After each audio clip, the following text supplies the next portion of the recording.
പരിശുദ്ധ പരമ ദിവ്യകാരുണ്യത്തിന് അപ്പോഴ് നിങ്ങൾ ഉടമ്പടിയുടെ ഓരോ കാര്യങ്ങൾ ചെയ്യുമ്പോൾ നിങ്ങൾ ചിന്തിക്കണത് എന്താണ്? I am doing a function. ഞാനൊരു കാര്യം ചെയ്യുന്നു എന്നല്ല പറയേണ്ടത്, ഞാൻ ദൈവസ്നേഹത്തെ പൂർണ്ണതയിലെത്തിക്കുന്നു. Praise the Lord. ഞാൻ ദൈവസ്നേഹത്തെ പൂർണ്ണതയിലെത്തിക്കുന്നു. അങ്ങനെ ഓരോരോ കാര്യം ചെയ്യും തോറും ദൈവസ്നേഹം പൂർണ്ണതയിലെത്തും. ദൈവം പൂർണ്ണതയിൽ എത്തിക്കഴിഞ്ഞാൽ എന്താ സംഭവിക്കണം? ഉടനെ ടക്ക് എന്ന അടയാളം പ്രത്യക്ഷപ്പെടും. ഉടമ്പടിയിൽ ഇത്രയും ആൾക്കാർ സാക്ഷ്യം അടയാളം പറയുന്നതിൻ്റെ കാരണം അതാണ്. ഇപ്പം തന്നെ നമ്മുടെ ഈ പ്രിൻസിനെ എടുക്കാം. പ്രിൻസ് ഉടമ്പടി എടുത്ത് പോയി പെട്ടെന്ന് 40 കൊല്ലമായിട്ട് ഒരു മലമണ്ടേ താമസിക്കുന്ന ആളാണ്. പാലക്കാട് 40 കൊല്ലമായി. അപ്പന് അവിടെയാണ്. അപ്പം പ്രിൻസിന് 10-30 വയസ്സ് പോലും ഇല്ല, അത്രേ ഉള്ളൂ. അപ്പനുണ്ട്. അപ്പം അവരവിടെ 40 കൊല്ലം താമസിക്കും, ഒരു പ്രശ്നമില്ല. ഉടമ്പടിയിൽ എടുത്തിരിക്കുന്ന കാര്യങ്ങൾ ഒന്നെന്താണെന്നറിയാവോ? ഒന്നെന്താണ്? ഞങ്ങൾക്ക് സുരക്ഷിതത്വം വേണം, മാരക രോഗങ്ങൾ ഉണ്ടാവരുത്. ഒരു കാര്യം കൂടി വെച്ചിട്ടുണ്ട്. എന്താ? ഞങ്ങൾക്കൊരു വീട് വേണം. വീടില്ല, ഉറഞ്ഞ വീടാണ്. വർഷങ്ങളായിട്ട് മലമണ്ട് ഉറഞ്ഞ വീട്ടിൽ താമസിക്കുക. അത് വെച്ചിട്ടുണ്ട് അവൻ. അപ്പോൾ എന്ത് ശാസ്ത്രം ചെല്ലുമ്പോൾ തന്നെ നമ്മൾ സംഭവിക്കണത് ഇങ്ങനെ എന്തിനാ ഉടമ്പടി അവർ പതുക്കെ ഉടമ്പടി പ്രകാരം ജീവിച്ചങ്ങനെ പോവുകയാണ്. ഭാര്യയും അവിടെ വിജയം എന്ന് പറയുന്നത് ഭാര്യയും ഇടിവെട്ട് ഉടമ്പടിയാണ്, ഭർത്താവ് പക്ക ഉടമ്പടിയാണ്. ഭാര്യയാണ് മോട്ടിവേറ്റർ ഭർത്താവിന്. അതുകൊണ്ട് അവർ സത്യസന്ധമായിട്ട് പ്രിൻസിൻ്റെ വർത്തമാനം കേൾക്കാൻ നമുക്ക് അറിയാൻ പറ്റും. നല്ല അജാനബാഹുവായ ഒരു മനുഷ്യനുടെ, അതായത് സംസാരം കേൾക്കുമ്പോൾ അറിയാൻ പറ്റും അയാൾ സിൻസിയറാണ് ഉടമ്പടിയോടൊന്നും. പുള്ളിക്കാരൻ ബൈക്കിന് വന്നപ്പോഴേ, രാത്രി ബൈക്കിന് വന്നപ്പോൾ അപ്പം പറഞ്ഞു, എടാ മകനെ ഇവിടെ ഭയങ്കര മഴയാണ്, മകനെ അത് ഭയങ്കര മഴയാണ്. ഇത് അതായത് കുറേ ദിവസമായിട്ട് അവിടെ 10 ദിവസമായിട്ട് മഴ ഉണ്ട്, പക്ഷേ സന്ധ്യയായപ്പോൾ മഴ കൂടി, വല്ലാത്ത മഴയായി. അപ്പോൾ അവൻ വന്നിട്ട് നിൻ്റെ വണ്ടി പുറത്ത് നമ്മുടെ അയൽവാസികളുടെ വീട്ടിൽ വെച്ചിട്ട് 400 മീറ്റർ അകലെയാണ് അയൽവാസി ഉള്ളത്. പാലക്കാടുകാർക്ക് അറിയാമല്ലോ, അകലെയാണ് മനുഷ്യർ താമസിക്കുന്നത്. അപ്പോൾ അവിടെ വെച്ചിട്ട് നീ തോട് നീന്തി പോരാൻ പറഞ്ഞു. തോടുണ്ട്, വീടിൻ്റെ വാതിൽക്കൽ കൂടി ഒരു തോടുണ്ട്. അപ്പോൾ ഇവനെങ്ങനെ പറഞ്ഞാലും ശരി അയൽവാസിയുടെ വീട്ടിൽ കൊണ്ട് വെക്കണമല്ലോ എന്നൊക്കെ വിചാരിച്ചിട്ട് നേരെ വണ്ടി ഓടിച്ചുകൊണ്ട് വന്ന് ആഴം കുറഞ്ഞ മണ്ണ് ചെളിയല്ല അതിൽ കൂടി ഓടിച്ച് വീട്ടിൽ കൊണ്ട് വെക്കുകയാണ് ചെയ്യണ വണ്ടി. പക്ഷെ അപ്പോഴവന് തോന്നി, അപ്പം പറഞ്ഞാൽ കേട്ടേക്കാമെന്ന് തോന്നി. അപ്പം അതിനെ പറഞ്ഞ് ഞാൻ എളിമപ്പെട്ടെന്നാണ് പറഞ്ഞത്. അതാണ് വിഷയം. ആ വാക്ക് കറക്റ്റാണ്. നമ്മൾ അപ്പം പറഞ്ഞാലും ചില ആൾക്കാർ തണ്ടുരോഗം കാണിക്കുമല്ല, ചെറുപ്പക്കാർ പ്രത്യേകിച്ച്. അങ്ങനെയൊന്നുമല്ല, ഇങ്ങനെയാണെന്നൊക്കെ പറഞ്ഞുകൊണ്ട് അവരവരുടെ രീതിയിൽ ചെയ്യത്തുള്ളൂ. മുതിർന്നവർ പറഞ്ഞാൽ കേൾക്കത്തില്ലല്ലോ. പക്ഷേ ഇപ്പോഴും അവൻ ഈ ഉടമ്പടിയിലായ കാരണം അവനും പരിശുദ്ധാത്മാവിൻ്റെ വെളിപാടുണ്ടായി. അപ്പം പറഞ്ഞ് ദൈവം പറഞ്ഞതാണ് കേട്ടോ എന്നുള്ള ഒരു ബോധം ഉണ്ടായി. അപ്പം അവൻ വണ്ടി അവിടെ ഇട്ടിട്ടാണ് ഇങ്ങോട്ട് വന്നത്. 400 മീറ്റർ നടന്ന് വീട്ടിലോട്ട് വരുമ്പോൾ ഉണ്ട് പണിയാനിവിടെ. എന്താ സംഭവിച്ചു കഴിഞ്ഞാൽ വീട്ടിൽ കയറിയപ്പോൾ തോട് നീന്തി കയറി വീട്ടിലോട്ട് കയറിയപ്പോൾ നിന്ന് പെയ്യാണ്, ഇരുണ്ട് കുത്തി പെയ്യാണ്. കറണ്ടുമില്ല, മൊബൈലിൽ ലൈനുമില്ല, ഇരുട്ട് മാത്രം. എന്തിനെന്നറിയാൻ പാടില്ല. അവൻ നോക്കിയപ്പോൾ പുറത്തൊക്കെ വെള്ളത്തിൻ്റെ സ്വരം കേൾക്കുന്നുണ്ട്. വീടിൻ്റെ പുറകിൽ വെള്ളത്തിൻ്റെ സ്വരം കേൾക്കുന്നുണ്ട്. അപ്പോൾ ഇവന് ടോർച്ചടിച്ചിട്ട് വേണച്ച് വരുമ്പോൾ വെള്ളം കുത്തി മോളി മലയെന്ന് പുറകിൽ നിന്ന് വെള്ളം കുത്തി ചെളിയുമായിട്ട് ഇറങ്ങി വന്നുകൊണ്ടിരിക്കുക. അപ്പോൾ ഉടനെ തൻ്റെ കുറേ പുസ്തകങ്ങൾ ചാർത്തിലുണ്ടായിരുന്നു. വീടിൻ്റെ പുറകിൽ ചാർത്തിൽ കുറേ പുസ്തകങ്ങളുണ്ടായിരുന്നു, പ്രധാനപ്പെട്ട പുസ്തകങ്ങൾ. അത് എടുത്ത് കോരിപ്പിടിച്ച് അകത്തോട്ട് കയറുന്ന സമയത്ത് ഗ്യാസിൻ്റെ സിലിണ്ടർ ഒഴുക്കിക്കൊണ്ടുപോയി. അപ്പോൾ ഒഴുക്ക് മനസ്സിലായില്ലേ? ഇപ്പം വീടിൻ്റെ 2 വശത്തും കൂടി ഒഴുക്ക്, ഗംഭീര ഒഴുക്ക്. അപ്പോൾ ആ വീട്ടിൽ കയറി നിൽക്കുമ്പോൾ ഇടിയും മഴയും നടക്കുന്നുണ്ട്. അതേസമയം തന്നെ മുകളിൽ നിന്ന് ചേറ് കുത്തി വീടിൻ്റെ പുറകെ വന്ന് തള്ളി നിൽക്കുകയാണ്. ഇനി വീടും കൊണ്ട് പോകും, എന്ത് ചെയ്യണമെന്നൊരു പിടിയുമില്ല. ഇനി ഇവിടെ നിന്ന് അപകടമാണ് മനസ്സിലായ. അപ്പം തന്നെ ഉരുള് മോളി പൊട്ടിയിരിക്കുകയാണ്. നിങ്ങൾക്ക് ഉരുളിക്ക് പൊട്ടാൻ നിങ്ങൾക്ക് അറിയാമില്ല, ഏറ്റവും വലിയ സങ്കടകരമായ ഒരു യാഥാർത്ഥ്യമാണത്. പണ്ട് ഒരു രാമചന്ദ്രൻ ഇവിടെ വന്നിട്ടുണ്ടായിരുന്നു എരുമേലിയിൽ നിന്ന്. എന്നെ ഉടമ്പടി പേപ്പർ കാണിച്ചു. അയാൾ പറഞ്ഞത് ഉരുളി പൊട്ടിയപ്പോൾ ഒഴുകിപ്പോയി, എല്ലാം പോയിച്ച ഉടമ്പടി പേപ്പർ ഞാൻ വെള്ളത്തിൽ നിന്ന് പിടിച്ചെടുത്തതാണ്. രാമചന്ദ്രൻ എരുമേലിൽ നിന്ന്. ഞാൻ പറഞ്ഞു, മകനിവിടെ മുട്ടനിക്കാൻ പറഞ്ഞു, നിനക്കെന്തെല്ലാം നഷ്ടപ്പെട്ടിട്ടുണ്ട് അതിൻ്റെ ഇരട്ടി അമ്മ തരാൻ ഉദ്ദേശിച്ചു. ഒരു സാധനം നമ്മൾ ഉടമ്പടി എടുത്തിട്ട് നശിച്ചു പോയെന്ന് കണ്ടാൽ അതിനർത്ഥം ദൈവം അത് നശിപ്പിക്കുന്നു, നിന്നെ പൂർണ്ണമായിട്ട് പുനരുദ്ധരിക്കാൻ ആഗ്രഹിക്കുന്നു എന്നാണ്. ശ്രദ്ധിക്കട്ടെ. ഹല്ലേലൂയ.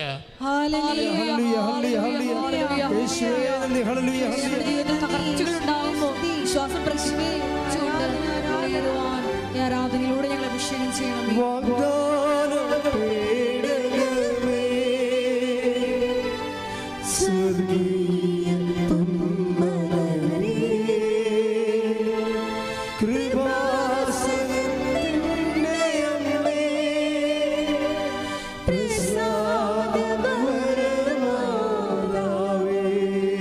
പരിശുദ്ധ പരമദിവ്യകാരുണ്യത്തിന് അപ്പോൾ വൈഫ് അന്ന് വീട്ടിലില്ല, അവർ നേഴ്സാണ്, അടുത്തുള്ളൊരു ഹോസ്പിറ്റലിലാണ് അവർ. അപ്പോൾ പ്രായമായ അപ്പനുണ്ട്, അപ്പന് സ്റ്റെൻഡ് ഇട്ടിരിക്കുകയാണ്, ഹാർട്ട് പേഷ്യൻ്റാണ്. അപ്പോൾ പ്രിൻസിന് മനസ്സിലായി എല്ലാം ഒഴുകിപ്പോയിക്കൊണ്ടിരിക്കുകയാണ്, ഇനി ഏത് സമയത്തും വീടും പോകും. ആ വീട് പോണതിന് മുമ്പ് തന്നെ, പോകാൻ സാധ്യതയുള്ള സമയത്ത് തന്നെ ഇവൻ അപ്പനോട് പറഞ്ഞു, അപ്പ നമുക്ക് പോകാമെന്ന് പറഞ്ഞു. പക്ഷേ എങ്ങനെ പോകും? റോഡ് ഈ വെള്ളമെല്ലാം കൊത്തിയിട്ട് റോഡ് പൊങ്ങി, തോട് മുങ്ങിപ്പോയിരിക്കുകയാണ്.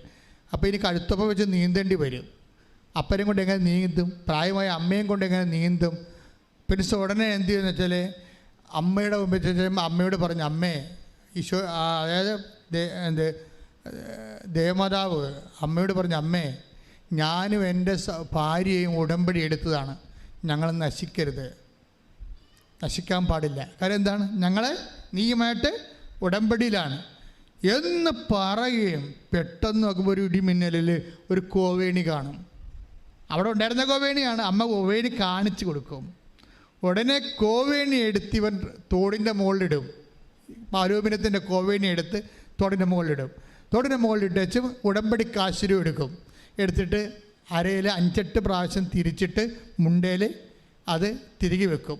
എന്നിട്ട് ഈ അമ്മനെയും കൊണ്ട് ഭാര്യയും അമ്മയും അപ്പനെയും കൊണ്ട് ഇവൻ ഈ പാലത്തെ കൂടി കയറി ഇപ്പുറത്ത് കൊണ്ട് വെക്കും. കൊച്ചിനെ അവൻ തോളയിലെടുക്കും. എന്നിട്ട് അവരവിടെ നിന്ന് കുടിയൊഴിഞ്ഞ് പോരും. കുടിയൊഴിഞ്ഞ് പോരുമ്പോൾ പള്ളിയിലെ ക്യാമ്പിൽ വന്ന് താമസിക്കും. പക്ഷേ 28 ഉരുളാണ് അന്ന് പൊട്ടിയത് രാത്രി. 1-2 അല്ല, 28 ഉരുള്. എല്ലാവരും തന്നെ ക്യാമ്പിലായിപ്പോയി.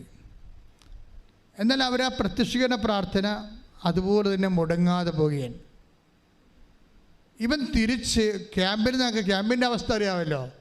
ക്യാമ്പ് ആദ്യത്തെ ഒരാഴ്ച തഹസിൽദാരും വില്ലേജ് ഓഫീസറും പാർട്ടിക്കാരും എല്ലാം വരുമെങ്കിലും അവസാനത്തെ ആഴ്ച കിടക്കുന്നവൻ്റെ അവനെ ശവം പോലെ കാണത്തുള്ളൂ. ആരും വരത്തില്ല, തിരക്കത്തില്ല. ഞാനും ക്യാമ്പ് നടത്തിയിട്ടുള്ളതാണ്, ഗവൺമെൻറ്റിൻ്റെ ആൾക്കാർ വന്നിട്ടുള്ളതാണ്. സുനാമി ക്യാമ്പ് ഈ ജില്ലയിൽ ആദ്യം നടത്തിയ ഞാനാണ്. ആദ്യത്തെ ആൾക്കാർ കുറേ ആൾക്കാരൊക്കെ വഴിയെ തിരക്കി അന്വേഷിക്കുകയും ചെയ്യും. അവരൊക്കെ ഫോട്ടോ ഒക്കെ എടുത്ത് ഒന്നും തരത്തില്ലെന്നല്ല, എല്ലാം തരും. അത് ആദ്യത്തെ ഒരു ഇതാണ്. അത് കഴിയുമ്പോൾ പിന്നീട് മനഃപൂർവ്വം നമ്മൾ അവിടുന്ന് പോയി കളയാൻ വേണ്ടി അവർ പിന്നെ തിരിഞ്ഞു നോക്കത്തില്ല. അവർ വരാത്തപ്പോൾ ഓർക്കുക, അവർ ക്യാമ്പ് പിരിച്ചു വിട്ടിരിക്കണം, ഇനി നമുക്ക് വേണമെങ്കിൽ വീട്ടിൽ പോയി മര്യാദക്ക് തേച്ച് കഴുകി ജീവിക്കാവുന്നതിൻ്റെ അർത്ഥം. അത്രേ ഉള്ളൂ. ഇപ്പോൾ പ്രിൻസ് വീട്ടിൽ ചെന്നപ്പോൾ വീട് പൊടിഞ്ഞിട്ടൊന്നുമില്ല, പക്ഷേ താമസിക്കാൻ പറ്റാത്ത ഒരവസ്ഥയാണ്. അപ്പോൾ ഉടനെ പ്രിൻസും ഭാര്യയും കൂടി ബാങ്കിൽ പോയിട്ട് വേറെ ഒരു വീട് നോക്കിയിട്ട് 5 പൈസ കയ്യിലില്ലേ, 5 പൈസ കയ്യിലില്ലാതെ, അതായത് അമ്മയുടെ എഴുതിയിട്ടുണ്ടല്ലോ വീട് വേണമെന്ന്, അത് ആ ഉറപ്പിലാണ്. ഉടമ്പടിയിൽ എഴുതിയിട്ടുള്ള ഉറപ്പേ ഉള്ളു, അല്ല 5 പൈസ കയ്യിലില്ല. ഈ ഉടമ്പടിയിൽ വീട് വേണമെന്ന് നിങ്ങൾക്ക് തോന്നണ്ട. ചില ആൾക്കാർ യാന്ത്രികമായിട്ടാണ് ഉടമ്പടി ചെയ്യണത്, ചില ആൾക്കാർ ഒന്നൊന്നര ചെയ്ത്താണ് ചെയ്യണത്. അതാണ് സംഭവം. അവർക്കാണ് അങ്ങനെ. ദൈവത്തെ അറിയാമല്ലോ, ഇത് ചുമ്മാ ആരെങ്കിലും പറഞ്ഞത് കേട്ട് വന്ന് എഴുതുകയാണ്. ഉടമ്പടിയിൽ അവർ അനുഷ്ഠിക്കുകയുമില്ല, വിശ്വസിക്കുകയുമില്ല, പ്രാർത്ഥിക്കുകയുമില്ല.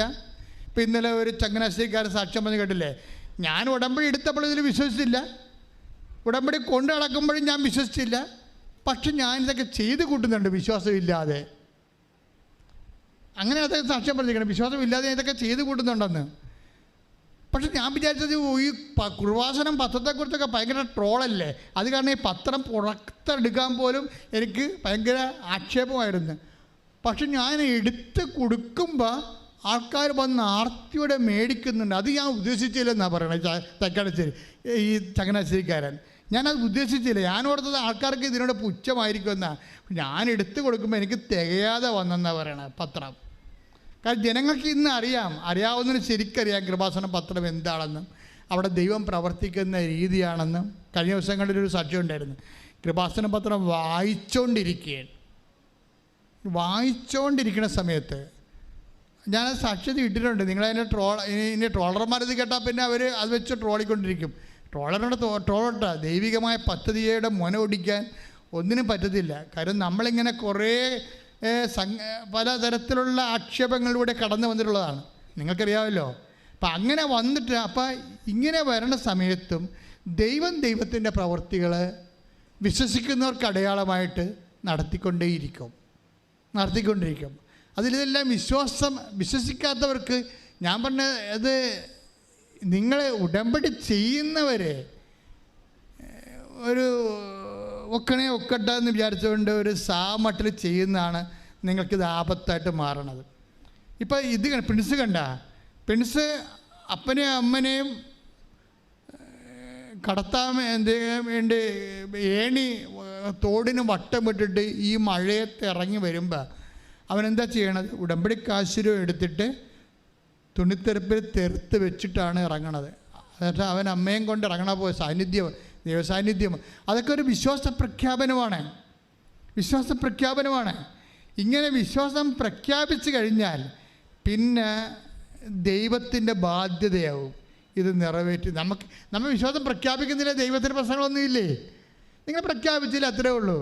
പക്ഷേ വൺസ് നിങ്ങൾ സത്യസന്ധമായിട്ട് ഉടമ്പടിയിലുള്ള ദൈവത്തോടുള്ള ബന്ധം അരക്കിട്ട് നിങ്ങൾ ഉറപ്പിച്ചു കഴിഞ്ഞാൽ ദൈവം സത്യസന്ധനായത് കാരണം ദൈവത്തിന് നിങ്ങളുടെ നിയോഗങ്ങളോടുകൂടി നിവൃത്തിയാക്കാതിരിക്കാൻ പറ്റത്തില്ല. കാര്യം ദൈവം സത്യസന്ധനാണല്ലോ, അതാണ് പ്രശ്നം. അതുകൊണ്ടാണ് ഞാൻ നിങ്ങളോട് പറയണത്, നിങ്ങൾ എടുത്ത ഉടമ്പടി വൃത്തിയായിട്ട് ചെയ്യണം. ദൈവത്തിൻ്റെ വചനത്തിൻ്റെ വെളിച്ചത്തിൽ ജീവിത വിശുദ്ധി കൂടി പാലിച്ചുകൊണ്ട് പോകണം. ജീവിത വിശുദ്ധിയും പാലിച്ച് അതുപോലെ തന്നെ ദൈവത്തിൻ്റെ വചനവും കൃത്യമായിട്ട് പാലിച്ച് ഞാൻ ഈ ഭൂമി ദൈവത്തിൻ്റെ സാക്ഷിയായിട്ട് ജീവിക്കാൻ വേണ്ടിയാണ് ഉടമ്പടി എടുത്തത് എന്ന് നിങ്ങൾ ധരിക്കണം. എൻ്റെ അതിലുള്ള വിഷയം എന്താണെന്നറിയാമോ? അപ്പം ഉടമ്പടിയെ നമ്മൾക്ക് 2 തരത്തിൽ വീക്ഷിക്കാം. നിങ്ങൾക്ക് ഉടമ്പടി എടുത്ത നിങ്ങൾക്ക് ഉടമ്പടിയെ 2 തരത്തിൽ വീക്ഷിക്കാം. ഒന്ന് വെള്ളിയും ഒന്ന് സ്വർണവുമാണ്. വെള്ളിയായിട്ട് എങ്ങനെ വീക്ഷിക്കണം എന്ന് വെച്ച് കഴിഞ്ഞാൽ അതിൻ്റെ മൂല്യം വെള്ളിയുള്ളൂ. നിങ്ങൾക്ക് ഉടമ്പടിയിൽ നിന്ന് എന്ത് വേണം? നിങ്ങൾ ഉടമ്പടിയെ കാണുന്ന വിധം. ജോലി വേണം, IELTS ജയിക്കണം, അല്ലേ? പറമ്പ് വിൽക്കണം, വീട് വേണം. അതാ നിങ്ങൾ എന്തിനാണ് ഉടമ്പടി എടുത്തിരിക്കണമെന്ന് ചോദിച്ചു കഴിഞ്ഞാൽ ഉത്തരം ഇത്രേ ഉള്ളൂ. എന്തിനാണ് നിങ്ങൾ ഉടമ്പടി എടുത്തെന്ന് ചോദിച്ചാൽ നിങ്ങൾ എന്ത് പറയും? അത് ഒരു കുട്ടിയില്ല, ഇപ്പോൾ 16 വർഷമായിട്ട് മക്കളില്ല. അപ്പോൾ ഈ ദിവസങ്ങളിലൊക്കെ 16 വർഷമായിട്ട് മക്കളില്ല, 15 വർഷമായിട്ട് മക്കളില്ലാത്തവരൊക്കെ വന്ന് സാക്ഷ്യം കുഞ്ഞുങ്ങളെ കൊണ്ട് അത് നമ്മൾ ഞെട്ടിച്ച് കളയും. IVF IUF എല്ലാം എടുത്തതിന് ശേഷം അവർ രാശി പറഞ്ഞിട്ട് ഡോക്ടർ പറഞ്ഞു നിങ്ങളുടെ ഏജ് കഴിഞ്ഞോ, ഇനി നിങ്ങൾക്ക് ദത്തെടുക്കാനേ പറ്റത്തുള്ളൂ, ദത്തെടുക്കാനും ഏജ് കഴിഞ്ഞോ. അപ്പോൾ അവർക്ക് എന്നിട്ട് ഉടമ്പടിയിൽ ഈ 18-ാം വർഷം അവർക്ക് കുഞ്ഞുങ്ങളെ കൊടുക്കും. അതാണ് ഉടമ്പടി എന്ന് പറയണത്. അത് നമ്മളെ കണ്ടുകൊണ്ടിരിക്കുകയല്ലേ ആൾക്കാരെ.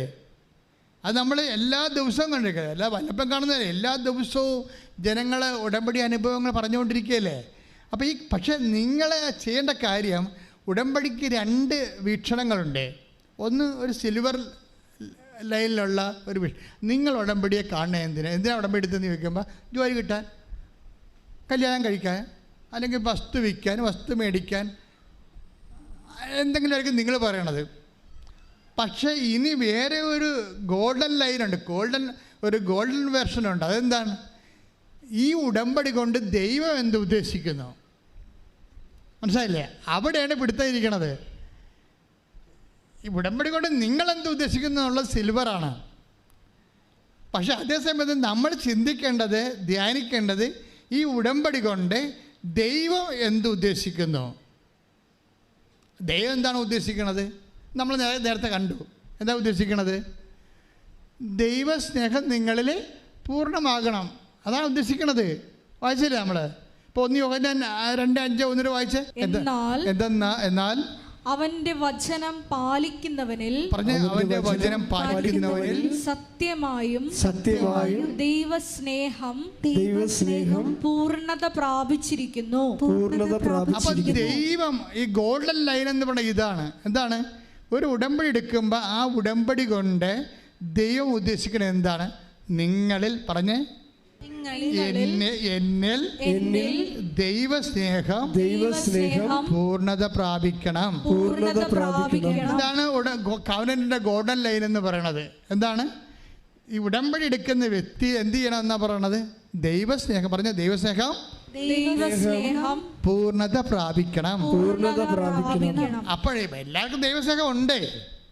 പക്ഷെ ഉടമ്പടിക്കാരിൽ നിന്ന് സാധാ ആയിട്ടുള്ള ദൈവസ്നേഹമല്ല ഉദ്ദേശിക്കണത്. എന്താ? മേത്തരം ദൈവസ്നേഹമാണ് ഉദ്ദേശിക്കുന്നത്. എന്താണ്? പൂർണ്ണത പ്രാപിച്ച ദൈവസ്നേഹമാണ്. ഉടമ്പടി ഒരു ജീവിത രീതിയാണെന്ന് പറയുന്നത് അവിടെയാണ്. ഇങ്ങനെയാണെങ്കിൽ എന്ത് ചെയ്യണം? ഇപ്പം ദൈവസ്നേഹം പൂർണ്ണത പ്രാപിക്കുന്നതാണ് ദൈവത്തിൻ്റെ ഉദ്ദേശമെങ്കിൽ ഒന്ന് പറഞ്ഞേ. ദൈവസ്നേഹം ഞങ്ങളിൽ പൂർണ്ണത പ്രാപിക്കുന്നതാണ് ദൈവത്തിന്റെ ഉദ്ദേശമെങ്കിൽ ആ ദൈവസ്നേഹം ഞങ്ങളിൽ പൂർണ്ണത പ്രാപിക്കാൻ ഞങ്ങൾ എന്ത് ചെയ്യണം? അതിന് ചോദ്യമാണത്. അപ്പം നിങ്ങൾ എന്താ ചെയ്യേണ്ടത്? അതിന് കർത്താവ് പറയും, അവൻ്റെ വഴി കൂടി നടക്കണമെന്ന് പറയും. നിങ്ങളുടെ വഴി കൂടി നടന്നാൽ പറ്റത്തില്ല. എല്ലാവരും അവരവരുടെ വഴി കൂടിയല്ലേ നടക്കണത്. അവൻ്റെ വഴി കൂടി നടക്കാൻ താഴത്ത് വായിച്ചേ. 1 യോഹന്നാൻ 2:6 വായിച്ചേ. അവനിൽ വസിക്കുന്നെന്ന് പറയുന്നവൻ പറഞ്ഞ അവനിൽ വസിക്കുന്നുവെന്ന് പറയുന്നവൻ അവൻ നടന്ന അതേ വഴിയിലൂടെ നടക്കേണ്ടിയിരിക്കുന്നു. ഉടമ്പടി എന്ന് പറയുന്നത് എന്താണ്? ദൈവസ്നേഹം പൂർണ്ണമാക്കാൻ വേണ്ടിയുള്ള ദൈവിക പദ്ധതിയാണ്. ദൈവസ്നേഹം എങ്ങനെ പൂർണ്ണമാകും? അത് അവൻ നടന്ന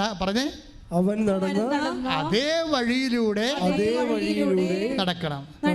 അവൻ നടന്ന വഴിയിലൂടെയാണ് പ്രിൻസ് നടക്കണ. ഇപ്പം ഉള്ള വീടും പോയില്ലേ, വഴിയാധാരമായില്ലേ? അവൻ നടന്ന വഴി, അവന് വീടില്ലല്ല, കിടക്കണ കണ്ടില്ലേ? അവൻ നടന്ന വഴിയിലൂടെ ഉടമ്പടിക്കാരൻ നടക്കണ കണ്ടില്ലേ? അവൻ നടന്ന അതേ വഴി. നിങ്ങൾ ഓർക്കണം, ഉടമ്പടി എടുക്കുമ്പോൾ ചിലർക്ക് അവൻ നടന്ന അതേ വഴിയിലൂടെ അവനെ പെട്ടെന്ന് നടത്തും നിങ്ങളെ. ഇതുകൊണ്ട് തീർന്നില്ല. പെൻസും ഭാര്യയും കൂടി ബാങ്കിൽ ചെല്ലുമ്പോൾ പറയും, നിങ്ങൾക്ക് പുതിയ വീട് കണ്ടുപിടിച്ചവർ, പക്ഷേ കൈ കാശില്ല, ബാങ്കിൽ ലോൺ എടുക്കാമെന്ന് പറഞ്ഞ് ചെല്ലുമ്പോൾ ബാങ്കുകാരൻ പറയും, നിങ്ങളുടെ പ്രദേശത്തല്ലേ 28 ഉരുള് പൊട്ടിയത്, അവിടെ എന്തുറപ്പിന് ഞങ്ങൾ ലോൺ തന്നാൽ നിങ്ങളെങ്ങനെ റീഫണ്ട് ചെയ്യും, ആ സ്ഥലത്ത് ലോൺ തരികയെന്ന് പറയും. പിന്നെ എന്ത് ചെയ്യും? തീർന്നില്ലേ? അവൻ നടന്ന അതേ വഴി. അവൻ വഴിയാധാരം കണ്ടില്ലേ? വീടുമില്ല, കുടിയുമില്ല, ഭാര്യയും കുഞ്ഞുങ്ങളെയും കൊണ്ട് ഇറങ്ങുക. അവൻ കർത്താവ് നടന്ന അതേ വഴിയിലൂടെ നടക്കണം. വൈഫ് എന്ത് ചെയ്യും? സൗഭാഗ്യ ഇടിപെട്ടാണ്. ഇങ്ങനെയൊന്നും കൊണ്ട് അവൾ കുലുങ്ങത്തില്ല. അവളാണ് ഇപ്പോഴാണ്, നേരത്തെ ഞാൻ പറഞ്ഞു പോയെന്നേ ഉള്ളൂ, ഇപ്പോഴാണ് ബാങ്കുകാരൻ ലോൺ നിഷേധിച്ചപ്പോഴാണ് അവൾ ഒരു തീരുമാനം എടുത്തത്. എന്താണ്? പ്രത്യക്ഷയുടെ പ്രാർത്ഥന 53 പ്രാവശ്യം ചെല്ലാമെന്ന്.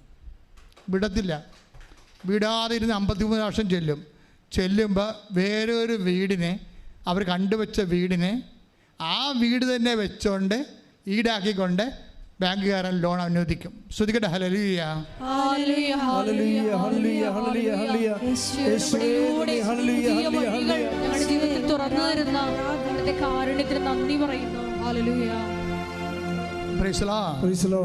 അവൻ നടന്ന അതേ വഴി ഇടയ്ക്ക് നമ്മൾ നടക്കുമ്പോൾ നിങ്ങൾ പതറരുത്. കാര്യം അവരാ ഉടമ്പടി ഉറച്ചു തന്നെയാണ് മുന്നോട്ട് പോണത്. അവർ ഉടമ്പടി ഉറച്ചു നിന്ന് പോകുമ്പോൾ ഇതിനിടക്ക് ഈ ഒരു വീട് കിട്ടിക്കഴിഞ്ഞ് എന്താണ്? അമ്മയോട് പറഞ്ഞില്ലായിരുന്നോ എന്താ വേണ്ടത്? എൻ്റെ അപ്പനെയും അമ്മനെയും എന്നെയും എൻ്റെ ഭാര്യയെയും കുഞ്ഞിനെയും സംരക്ഷിക്കണം. സംരക്ഷിച്ചല്ലേ? ഉറപ്പല്ലേ? കോണി കാണിച്ചു കൊടുത്ത് സംരക്ഷിച്ച് അവിടുന്ന് രക്ഷപ്പെടുത്തിക്കൊണ്ട് പോകുന്നില്ലേ?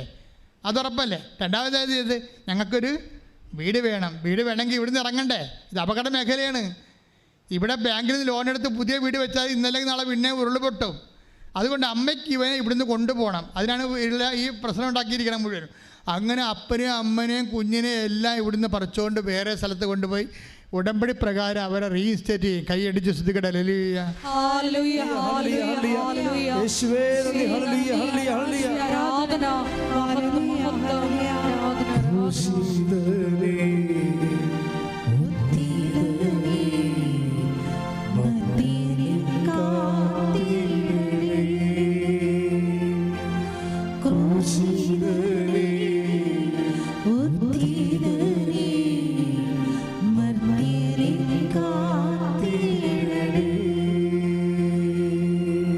പരിശുദ്ധ പരമ ദിവ്യകാരുണ്യത്തിന് ആരാധനയും സ്തുതിയും പുകഴ്ചയും ഉണ്ടായിരിക്കട്ടെ.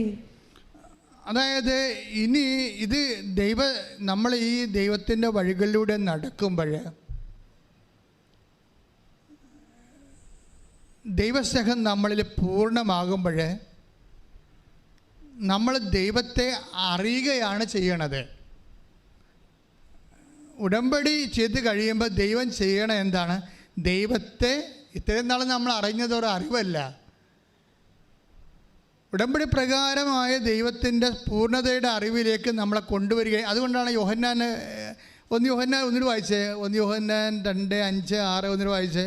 എന്നാൽ അവന്റെ വചനം പാലിക്കുന്നവനിൽ സത്യമായും ദൈവസ്നേഹം പൂർണ്ണത പ്രാപിച്ചിരിക്കുന്നു.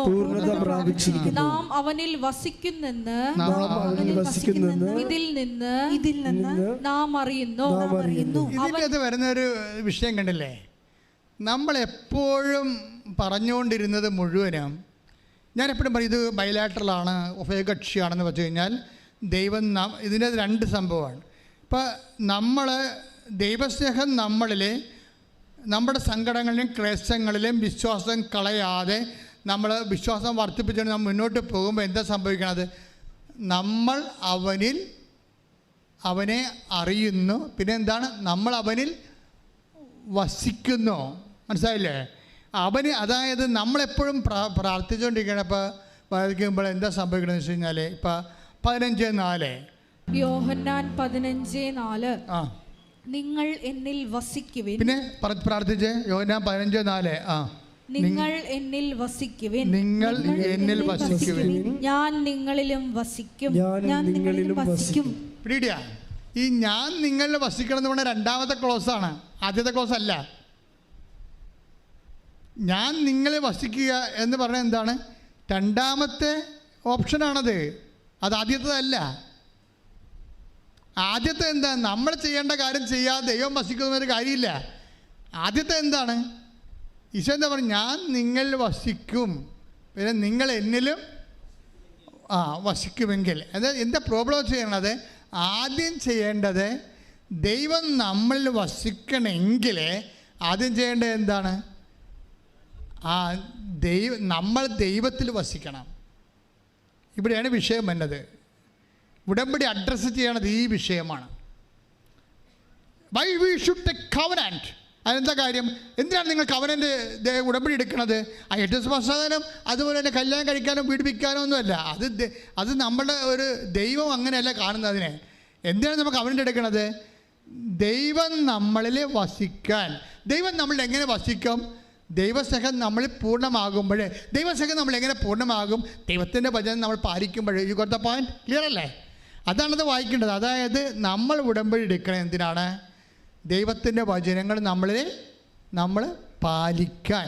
എന്തിനാണ് നമ്മൾ ദൈവത്തിൻ്റെ വചനങ്ങൾ പാലിച്ച് ജീവിക്കണത്? ദൈവസ്നേഹം നമ്മളിൽ പൂർണ്ണമാകാൻ. ദൈവസ്നേഹം നമ്മൾ എന്തിനാണ് പൂർണ്ണമാകണത്? ദൈവത്തിന് നമ്മളിൽ വസിക്കാൻ. എന്തിനാണ് ദൈവം നമ്മൾ വസിക്കണത്? നമ്മളിൽ ദൈവം വസിക്കാൻ. Price the Lord. ഹല്ലേലൂയ. ഇതാണ് ഇതിൻ്റെ ഒരു സ്റ്റെപ്സ് എന്ന് പറഞ്ഞാൽ മെഡിക്കൽ സയൻസ് ഒന്നും വർക്കൗട്ട് ചെയ്യത്തില്ല ചില സമയത്ത്. എന്താ കാര്യം? നമുക്ക് അറിയാവുന്നേ ഉള്ളൂ. അറിയണേ എന്താണ്? കൊച്ചു മരിക്കും, അതേ അറിയാൻ പറ്റത്തുള്ളൂ. എത്ര നിങ്ങൾ പഠിച്ചാലും മാക്സിമം അറിയാൻ പറഞ്ഞത് എന്താണ്? ഈ മരുന്ന് പിടിച്ചില്ലെങ്കിൽ കൊച്ചു മരിക്കും. അതാണ് മാക്സിമം അറിയാവുന്നത്. അതുകൊണ്ട് പൗലോസ് പറയണത് അറിയാമെന്ന് പറയുന്നവനൊരു ചുക്കും അറിയാൻ പറ്റുന്നു. അറിയാമെന്ന് വിചാരിക്കുന്നവൻ. വല്ലാണ്ട് അഹങ്കാരം പറയണത് അറിവാണല്ല. അറിവ് അഹങ്കാരം ജനിപ്പിക്കുമെന്ന് പൗലോസ് പറഞ്ഞിട്ടുണ്ട്. പിന്നെ അറിയുള്ളവന് അറിയേണ്ടത് അറിയണില്ലെന്നും പൗലോസ് പറഞ്ഞു. പൗലോസാണ് ഇതെല്ലാം എല്ലാത്തിനും ജാക്കി വെച്ചിരിക്കണ പൗലോസാണ്. എന്ന് വെച്ച് കഴിഞ്ഞാൽ എല്ലാ അഹങ്കാരങ്ങളുടെ എല്ലാ തലക്കൊയ്മയ്ക്കും പാടാണ്. അത് ചെയ്താൽ ബാക്കിയെല്ലാം ചെയ്യാൻ പറ്റും. അതാണ് ഇതിൻ്റെ ഒരു ക്യൂൻ ഓഫ് മിഷൻ എന്ന് പറഞ്ഞത്. അതാണ് അത് ചെയ്ത പത്രത്തിൻ്റെ പക്ഷേ പ്രവർത്തനത്തിലൂടെയാണല്ലോ വിശ്വാസ കൈമാറ്റം കർത്താവിനെ പരിചയപ്പെടുത്തി കൊടുക്കണത്. അതാണല്ലോ ഏറ്റവും വലിയ മിഷൻ. ആരെ ജ്ഞാനസ്നാനപ്പെടുത്താനോ മതപരിവർത്തനം ചെയ്യാനല്ല. ദൈവം ലോകം അറിയേണ്ട ഒരാളാണ് ക്രിസ്തു. കാര്യം ക്രിസ്തു എല്ലാവർക്കും ആശ്വാസത്തിനും സൗഖ്യത്തിനും ആത്മരക്ഷയ്ക്കും വേണ്ടി ദൈവത്തിൻ്റെ സംവിധാനമാണ്. അത് നമ്മൾ മനസ്സിലാക്കാനും ആശ്വാസം പ്രാപിക്കാനും എല്ലാവർക്കും അവകാശമുണ്ട്. ആ എല്ലാവരുടെയും അവകാശങ്ങളെ മാനിച്ചുകൊണ്ടാണ് ക്രിസ്തു കൈമാറ്റം നടക്കുന്നത്. ശ്രുതികട ഹല്ലേലൂയ.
ഈ പ്രസൻസ് എന്ന് പറഞ്ഞ ഉടമ്പടിയിലെ ഏറ്റവും വലിയ സംഭവം പ്രസൻസ് അല്ലേ? ഇപ്പം ആ കുഞ്ഞിൻ്റെ തന്നെ വയറ്റിൽ ദൈവത്തിൻ്റെ കരങ്ങൾ വന്ന് തടവി എന്നേക്കും വേണ്ട തലവേദന വയറുവേദന മാറ്റുന്നത് പ്രസൻസാണ്. പ്രസീന എന്ന് പറഞ്ഞൊരു മോള് സാക്ഷ്യം പറഞ്ഞ്, പ്രസീന, അത് ഇന്നലെ മറ്റേ പറഞ്ഞു സാക്ഷ്യം. ഞാൻ ഇവിടെ ഇപ്പോൾ ഉണ്ടായിരുന്നു. പ്രസീനയുടെ സാക്ഷ്യം സങ്കടകരമായ സാക്ഷ്യം. പ്രസീന കൊല്ലംകോട്. അപ്പോൾ പ്രസീനയുടെ വിഷയം, പ്രസീനയുടെ അപ്പൻ മരിച്ചുപോയി. അപ്പോൾ അതുകൊണ്ട് തന്നെ ഒരു നല്ല അന്വേഷിച്ച് കണ്ടുപിടിച്ച് ഒരു നല്ല കല്യാണത്തിന് വേണ്ടി ഒരുക്കി കൊടുക്കാൻ ആരുമില്ല. ആ പെട്ടെന്ന് സാഹചര്യത്തിൽ സമ്മർദ്ദം കൊണ്ടൊരു കല്യാണം, പെണ്ണല്ലേ വീട്ടിൽ നിർത്തണം, ശരിയല്ലല്ലോ എന്നൊക്കെ പറഞ്ഞുകൊണ്ട് കല്യാണം നടത്തി. അത് ഭയങ്കര കുരിശായി. അതവരുടെ കുടുംബക്കാര്യമായതുകൊണ്ട് ഞാനത് വിശദീകരിക്കാൻ ഉദ്ദേശിക്കുന്നില്ല. അവസാനം എന്ത് വെച്ചാൽ അവർ തന്നെ ചെറുക്കൻ്റെ വീട്ടുകാരൻ്റെ കേസിന് പോകും. നോക്കിയേ, അപ്പനുമില്ല, ഭർത്താവുള്ളത്, അതും ഭയങ്കര ടോക്സിക്കായിപ്പോയി. ഒന്നുമില്ല, ഇവർക്ക് ആരുമില്ല, ഉടമ്പടി മാതാവ് മാത്രം. എല്ലാവരും പോയി. ആരും നമ്മുടെ കാര്യം അന്വേഷിക്കാനോ തിരക്കാനോ ആരും ഇല്ലെങ്കിൽ നിങ്ങൾ ആരും ഇല്ലെന്ന് പറയരുത്. നിങ്ങൾ പറയണം, അമ്മ ഞങ്ങളുടെ കൂടെ ഉണ്ടെന്ന്. ശ്രുതികട ഹല്ലേലൂയ.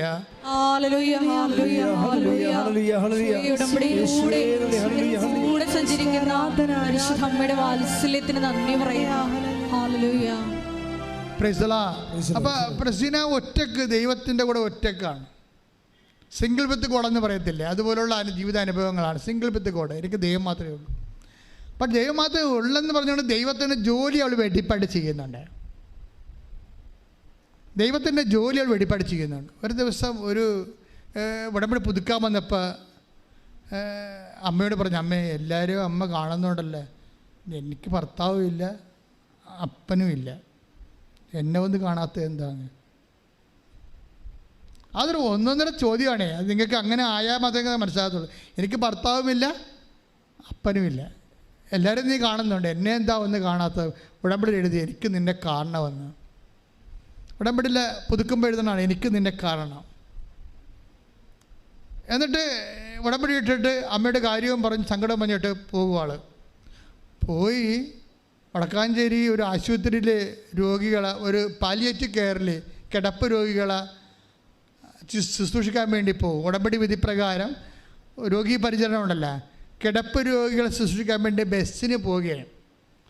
ബസ്സിന് ഭയങ്കര തിരക്കാണ്. അപ്പോൾ ഒരു ചേടത്തി അപ്പോൾ ബസ്സിനെ ഇവിടെ ഇരിക്കുകയാണ്. അവർക്ക് സീറ്റ് കിട്ടി അതിൻ്റെ അകത്ത്. അപ്പോൾ അവിടെ പ്രായം ചെയ്യുന്ന ഒരു വലിയമ്മ വന്നു, ഒരു കിറ്റൊക്കെ പിടിച്ചോണ്ട്. അപ്പോൾ ഉടനെ പ്രസ്സിനെ എഴുന്നേറ്റ് ഞാൻ പറഞ്ഞ അമ്മ ഇവിടെ ഇരിക്കാൻ പറഞ്ഞു. അവിടെ ഇരുന്ന് ബസ്സിങ്ങനെ മുന്നോട്ട് പോകുമ്പോൾ പ്രസ്സിനോട് പരിശുദ്ധാത്മ പറഞ്ഞു, നീ ഇരുത്തിയ ആളെ ഒന്ന് നോക്കിക്കുക എന്ന് പറഞ്ഞു. ഉടനെ ഇരുത്തിയ ആളെ ഇവിടെ തിരിഞ്ഞു നോക്കിയപ്പോൾ കൃപാസനം മാതാവ്. Hallelujah, hallelujah. ഒരു വല്ലാത്ത സാക്ഷ്യമാണത്. സിൽവർ ഗ്രേയിലിരിക്കുകയാണ്. എന്താ എഴുതിയിട്ടച്ഛൻ പോയത്? അപ്പനുമില്ല, എനിക്ക് ഭർത്താവുമില്ല, എല്ലാവർക്കും നീ കാണുന്നുണ്ട്, എനിക്കൊന്ന് കാണണം. പിന്നെ 3 പ്രാവശ്യം കണ്ട്, ഒന്നല്ല 3 പ്രാവശ്യം. അപ്പം നമുക്ക് ആരുമില്ലെന്ന് നിങ്ങൾ ആരും പറയരുത്.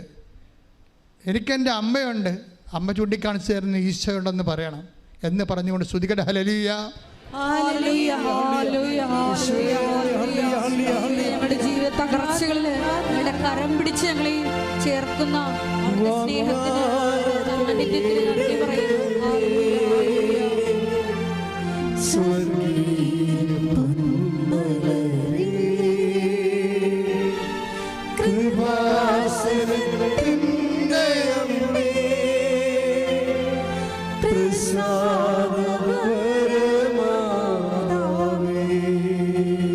പരിശുദ്ധ പരമദിവ്യകാരുണ്യത്തിന് ആരാധനയും സ്തുതിയും പുകഴ്ചയും ഉണ്ടായിരിക്കട്ടെ. പരിശുദ്ധ പരമദിവ്യകാരുണ്യത്തിന് ആരാധനയും സ്തുതിയും പുകഴ്ചയും ഉണ്ടായിരിക്കട്ടെ. അപ്പോൾ ഇതുപോലെയുള്ള വഴികളിലൂടെ പോകുമ്പോൾ ഇപ്പം പ്രസ്തീനായും കോടതി കേസാണ്. 7 കൊല്ലമായിട്ട് കേസ് പറയുകയാണ്.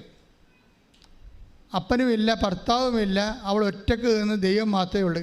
ആ കേസ് ഉടമ്പടി എടുത്തോടുകൂടി അമ്മ കോടതിയിൽ പോയി അഡ്വക്കേറ്റായിട്ടാണ്, അമ്മ അഡ്വക്കേറ്റാണല്ല, കോടതിയിൽ പോയി അവൾക്ക് വേണ്ടി വാദിച്ച് അവൾക്കും മകൾക്കും അവളുടെ മകൾക്കും ആവശ്യത്തിന് പണം കോടതിയെ കൊണ്ട് അനുഭവിപ്പിച്ച് അക്കൗണ്ടിലാക്കി കേസും ജയിച്ചു പോകുന്നു. എന്നിട്ട് പ്രശ്നം ഇത് അമ്മ ഏറ്റെടുക്കണം. നിങ്ങൾക്ക് വരുന്നൊരു പ്രശ്നം നിങ്ങൾ നടക്കുമായിരിക്കും അല്ലേ? അപ്പോൾ അവൾക്ക് നടന്ന് അവൾ ഭയങ്കര ലോകത്തിലുള്ള തരികിട പാർട്ടിയാണ്. അവൾ പോയി ഉടമ്പടി എടുത്ത് അവൾക്ക് നടന്നു. ഞാൻ ദൈവം എന്ന് പറഞ്ഞ് നടക്കണം, എനിക്കൊന്നും നടക്കണില്ല. ഇങ്ങനെ കുശുമ്പും പൗശല്യം പറഞ്ഞ് നടക്കുക കുറേ ആൾക്കാർ. അതുകൊണ്ടാണ് നിങ്ങൾക്ക് ദൈവാനുഭവം ഇല്ലാത്തത്. മറ്റുള്ളവർക്ക് നടന്ന ഉടമ്പടി നമ്മൾ നടക്കുകയാണ്. അല്ല, നിങ്ങളുടെ ജീവിതത്തിലുണ്ടാകുന്ന ദൈവത്തിന് നിരക്കാത്ത സ്വഭാവങ്ങളോ രീതികളോ മാറ്റിയെടുക്കാൻ നോക്കുകയല്ല. മറ്റുള്ളവരെ കിട്ടിയതിൻ്റെ കുശുമ്പും പൗശല്യം പറഞ്ഞുകൊണ്ട് സ്വന്തമായിട്ട് അസൂയം കയറി നടക്കണതുകൊണ്ടാണ് നിങ്ങളുടെ ഉടമ്പടി അത് സ്പ്രൗട്ടായിട്ട് വരാത്തതിൻ്റെ കാരണം അതാണ്. പ്രാർത്ഥിക്കുക. കർത്താവായ ദൈവമേ, ദൈവത്തെ സ്നേഹിച്ച് 1 യോഹന്നാൻ 2:5 പ്രാർത്ഥിക്കുന്ന ദൈവസ്നേഹത്തിന്റെ പൂർണ്ണതയിലെത്തിയ ദൈവത്തിൽ വസിച്ച് ദൈവം എന്നിൽ വസിച്ച് നിത്യ ഉടമ്പടിയുടെ ഭാഗ്യമായി ജീവിക്കാൻ എന്നെ അഭിഷേകം ചെയ്യണമേ.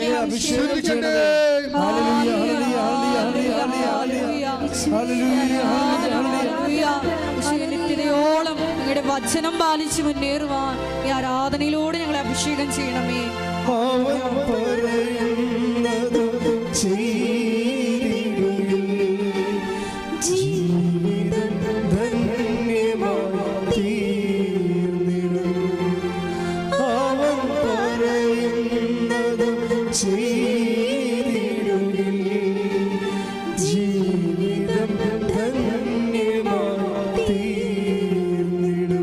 കാവാസാക്കി അസുഖം വെച്ച് ശ്വാസവും മുട്ടി കൊച്ചു മരണ വെബ്രാളത്തിൽ ഐസിയുലും കിടക്കാതെ അപ്പൻ്റെ പെടലിക്ക് അള്ളിപ്പിടിച്ചിരിക്കുകയാണ്. അമ്മയുടെ പോലും ആകുമ്പോൾ ആ കൊച്ചു പോണില്ല, പ്രിൻസിൻ്റെ കൊച്ചു പോണില്ല. പ്രിൻസിൻ്റെ പെങ്ങന്മാർ വന്ന് വെച്ചും പറഞ്ഞു, മാവേ ഇങ്ങോട്ട് വാ, മകൻ ഇങ്ങോട്ട് വാ, ഞാൻ ആൻറ്റി നോക്കിക്കൊള്ളാം. കൊച്ചു പോകത്തില്ല. കൊച്ചിനറിയാം അപ്പൻ്റെ പെടലിക്കെന്ന് കൈ വിട്ട് കഴിഞ്ഞാൽ ഡോക്ടർമാർ കൊണ്ടുപോയി ഐസി കിടത്തുമെന്നറിയാം. അതാണ് കൊച്ചു കൈ വിടാത്തത്. കൊച്ചു ഉണർന്നിരിക്കണം, ഉറങ്ങണ കൂടിയില്ല. രാത്രി മൊത്തം പെൻസിനെ ഉറക്കാതെ കുഞ്ഞുറങ്ങാതെ എന്നെ ഐസിയിൽ ഇടുകയെന്നും വിചാരിച്ചുകൊണ്ട് അപ്പൻ്റെ പെടലിക്ക് അള്ളിപ്പിടിച്ചിരിക്കണം. എന്തൊരു ഗതികേട്. അവൻ നടന്ന വഴി അവനെ മുഴുവനും ഉറങ്ങാതെ നിന്നില്ലേ ഒരു രാത്രി. നിങ്ങൾ ഉറങ്ങാതെ നിൽക്കുമ്പോൾ വയസ്സിനെ ഓർത്തേക്കണേ. അവൻ അന്ന് അന്ത്യത്താഴത്തിൽ പറഞ്ഞായിരുന്നു, നിങ്ങൾ ഈശോ കഴിക്കണില്ലേ എന്ന് ചോദിക്കുമ്പോൾ ഈശോ പറയും, അപ്പായിടത്ത് നാളെ ഈ സമയത്ത് ഞാൻ അപ്പായിടത്തായിരിക്കും. ഇതൊക്കെ വെള്ളിയാഴ്ച രാത്രി. അപ്പായുടെ മേശപ്പുറത്തു നിന്നാണ് ഇനി ഞാൻ ഭക്ഷണം കഴിക്കാൻ പോണത്, ഇപ്പം നിങ്ങൾ കഴിക്കാൻ പറയും. അവൻ പട്ടിണി നിന്നാണ് നമുക്ക് വേണ്ടി ഉറക്കമില്ലാതെ വിസ്താരം മേടിച്ച് പിലാത്തോസിൻ്റെ അന്നാസിൻ്റെയും ഗുണ്ടകൾ അവനെ കയ്യാമം വെച്ച് അവൻ്റെ മുതുകിൽ ഉഴുത് അവനെ ഒരു ചോരക്കട്ടയാക്കിയപ്പോൾ അവൻ ഉറങ്ങിയിട്ടില്ല.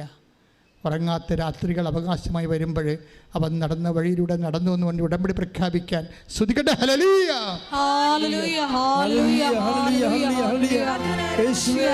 ഹല്ലേലൂയ. മഹത്വം, മഹത്വം, ആരാധന, ആരാധന.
പരമദിവ്യകാരുണ്യത്തിന് ആരാധനയും സ്തുതിയും പുകഴ്ചയും ഉണ്ടായിരിക്കട്ടെ. ഈശോനെ കുറിച്ച് ഇതൊക്കെ എഴുതപ്പെട്ടതാണ്. അത് എഴുതിയത് മോശയുടെ പുസ്തകത്തിലാണ്, സങ്കീർത്തനങ്ങളിലാണ്. അതൊക്കെ നിറവേറണമെന്ന് ഈശോയ്ക്ക് അറിയാമായിരുന്നു. അതുപോലെ നിൻ്റെ ജീവിതത്തിൽ എഴുതപ്പെട്ട കുറച്ച് കാര്യങ്ങളുണ്ട്. അത് നിറവേറുന്ന ഉടമ്പടിക്കാലത്ത് മഹത്വത്തിൽ നിന്ന് മഹത്വത്തിലേക്ക് നിന്നെ ദൈവം കൈപിടിച്ച് കൊണ്ടുപോകുന്ന മനോഹരമായ കാഴ്ചയാണ് പ്രിൻസിൻ്റെ ജീവിതം. നമ്മൾ ലുക്കാൻ്റെ സുവിശേഷം 24:44 വായിച്ചേ. ശ്രുതികട്ടെ. ഹല്ലേലൂയ,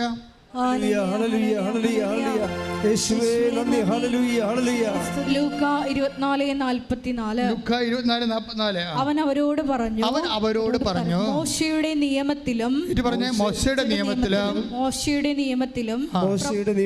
പ്രവാചകന്മാരിലും സങ്കീർത്തനങ്ങളിലും എന്നെക്കുറിച്ച് എഴുതപ്പെട്ടിരിക്കുന്നതെല്ലാം പൂർത്തിയാകേണ്ടിയിരിക്കുന്നു എന്ന് ഞാൻ നിങ്ങളോട് കൂടെ ആയിരുന്നപ്പോൾ പറഞ്ഞിട്ടുണ്ടല്ലോ. അപ്പൊ എന്താണ് പൂർത്തിയാകേണ്ടത്? ഈശോ പൂർത്തിയായെന്ന് മരിച്ചു കഴിയുമ്പോൾ ഈശോ പറയുന്നതാണ് ഇറ്റ് ഈസ് അക്കംപ്ലിഷ്ഡ് എന്നാണ് പറയണത്. എല്ലാം പൂർത്തിയായി. എന്താണ് പൂർത്തിയായത്? മോശയിലെ തിരുവെഴുത്ത് പൂർത്തിയായി, സങ്കീർത്തനങ്ങളെ തിരുവെഴുത്ത് പൂർത്തിയായി, പ്രവാചകന്മാരുടെ തിരുവെഴുത്ത് പൂർത്തിയായി. എന്താണ് ആ തിരുവെഴുത്ത്? എന്താണ് ആ തിരുവെഴുത്ത് എന്ന് ലൂക്കാ 24:46 പറയും. ശ്രുതികട്ടെ. ഹല്ലേലൂയ, ലൂക്കാ 24:46. അവൻ പറഞ്ഞു, ഇങ്ങനെ എഴുതപ്പെട്ടിരിക്കുന്നു, ക്രിസ്തു സഹിക്കുകയും മൂന്നാം ദിവസം മരിച്ചവരിൽ നിന്ന് ഉയർത്തെഴുന്നേൽക്കുകയും ചെയ്യണം. പാപമോചനത്തിനുള്ള അനുതാപം അവന്റെ നാമത്തിൽ ജെറുസലേമിൽ ആരംഭിച്ച് എല്ലാ ജനതകളോടും പ്രഘോഷിക്കപ്പെടേണ്ടിയിരിക്കുന്നു. നിങ്ങൾ ഇവയ്ക്ക് സാക്ഷികളാണ്. അപ്പൊ നിങ്ങൾ ഇവയ്ക്ക് സാക്ഷികളാണ്. ഞങ്ങൾ എന്താണ് ചെയ്യേണ്ടത് എന്ന് ചോദിച്ചാൽ അവൻ പറയണ പോലെയാണ് ചെയ്യേണ്ടത്. അവൻ പറയണ എന്താണെന്ന് ചോദിച്ചു കഴിഞ്ഞാൽ ദൈവത്തിൻ്റെ വചനം പാലിച്ചുകൊണ്ട് ദൈവത്തിൻ്റെ സ്നേഹത്തെ പൂർണ്ണമാകുകയാണെങ്കിൽ ആ ദൈവസ്നേഹത്തിൻ്റെ സാക്ഷിയാക്കുന്നതാണ് ഉടമ്പടി. ശ്രുതികട്ടെ. ഹല്ലേലൂയ,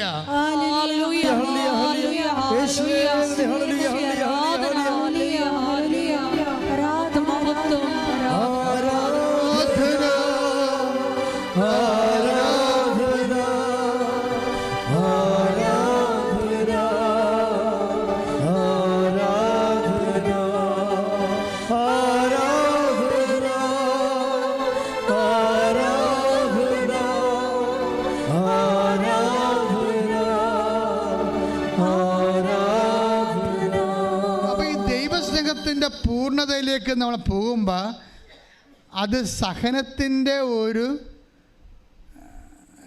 ചോര ചവിട്ടിക്കൊണ്ടാണ് പോണത്.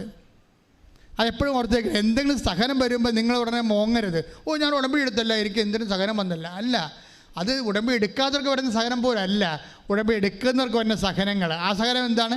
അവർ ദൈവസ്നേഹത്തിൻ്റെ പൂർണ്ണതയിലേക്ക് പ്രവേശിച്ചു കൊണ്ടിരിക്കുകയാണ്. ഈ തിരിച്ചറിവ് ഉണ്ടാകണം. ഇതറിവല്ല, തിരിച്ചറിവാണ്. ഉടമ്പടി എടുക്കാത്തവർക്ക് സഹനമുണ്ട്, നമുക്കും സഹനമുണ്ട്. പക്ഷേ നമ്മുടെ സഹനം എന്താണ്? അത് കർത്താവിൻ്റെ വചനത്തിൽ എഴുതിയിരിക്കുന്ന എന്താണ്? 24:46 ക്രിസ്തു സഹിക്കുന്നതും 3-ാം ദിവസം ഉയർത്തെഴുന്നേൽക്കുന്നതും ചെയ്യണമെന്നുള്ളത് തിരുവെഴുത്തിൻ്റെ പൂർത്തീകരണമാണ്. അപ്പോൾ നമ്മളെ സംബന്ധിച്ചുള്ള ദൈവത്തിൻ്റെ ഹിതം, ഇപ്പം നമ്മുടെ ഹിതം നിറവേറുക, വീട് വേണം, അതുപോലെ തന്നെ കുഞ്ഞുങ്ങൾ വിദേശത്ത് പോകണം, അത് നമ്മുടെ ഹിതം. അത് ഉടമ്പടി നമ്മ കാണുന്ന വീക്ഷണമാണ്. ദൈവം കാണുന്നൊരു വീക്ഷണമുണ്ട്. എന്താണ്? നീ ദൈവസ്നേഹത്തിൽ നിറയണം, അതിന് സഹനത്തിൻ്റെ വഴികളിലൂടെ പോകണം, ദൈവസ്നേഹം പൂർണ്ണമാകണം, അങ്ങനെ നിൻ്റെ ആത്മാവ് മഹത്വപ്പെടണം, നിത്യത നിനക്ക് അവകാശമാക്കണം. കൈയടിച്ച് ശ്രദ്ധിക്കട്ടെ.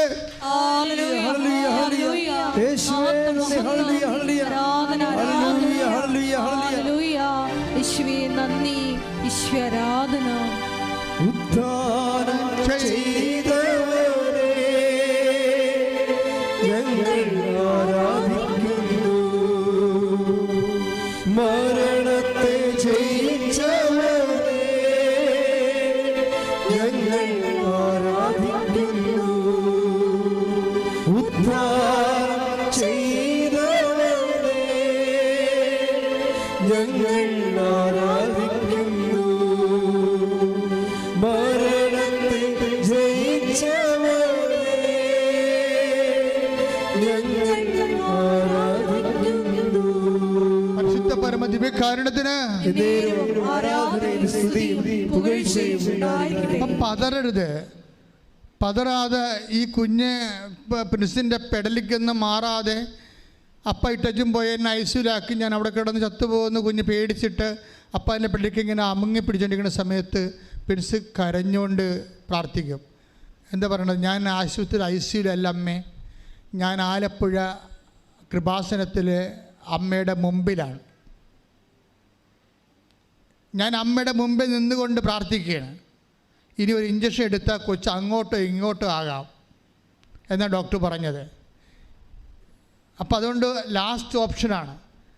അവൻ കരഞ്ഞുകൊണ്ട് എന്ന് പറയും, ഞാൻ കരയണത് കൃപാസനത്തിൽ പ്രത്യക്ഷപ്പെട്ട അമ്മയുടെ മുമ്പിൽ ഞാൻ ആലപ്പുഴ വന്ന് അമ്മയുടെ മുമ്പിൽ നിന്നുകൊണ്ടാണ് ഞാൻ കരഞ്ഞ് പറയണ ഈ കുഞ്ഞിൻ്റെ പ്രാണന് വേണ്ടി എന്ന് പറഞ്ഞുകൊണ്ട് അവൻ ഡോക്ടറോട് പറയും ഇഞ്ചക്ഷൻ എടുക്കാൻ പറയും. ആ ഒറ്റ ഇഞ്ചക്ഷനോടെ കൊച്ചു രക്ഷപ്പെട്ടു പോകും. അതാണ്, അതായത് ക്രിസ്തുവിൻ്റെ സഹനത്തിൽ പങ്കുചേരുകയാണ്. അതാണ് 24:46 എന്താ എഴുതിയിരിക്കണത്? ക്രിസ്തു സഹിക്കുകയും, എന്തിനാ സഹിക്കണത്? 3-ാം ദിവസം മഹാപ്രാഭവത്തോടുകൂടി ഉയർത്തെഴുന്നേൽക്കാൻ. നിൻ്റെ ഉയർത്തെഴുന്നേൽപ്പും ദൈവത്തിൻ്റെ നിന്നെ മഹത്വപ്പെടുത്തുന്നതും ദൈവം കണ്ടിട്ടുണ്ടെങ്കിൽ അതിൻ്റെ പേരിലാണ് ഉടമ്പടി പ്രകാരമുള്ള സഹനങ്ങൾ വരണത്. അതിവനെപ്പോലെ അതിജീവിക്കാൻ നമുക്ക് കഴിയണം. ശ്രദ്ധിക്കട്ടെ. ഹല്ലേലൂയ, ഹല്ലേലൂയ, ഹല്ലേലൂയ, ഹല്ലേലൂയ.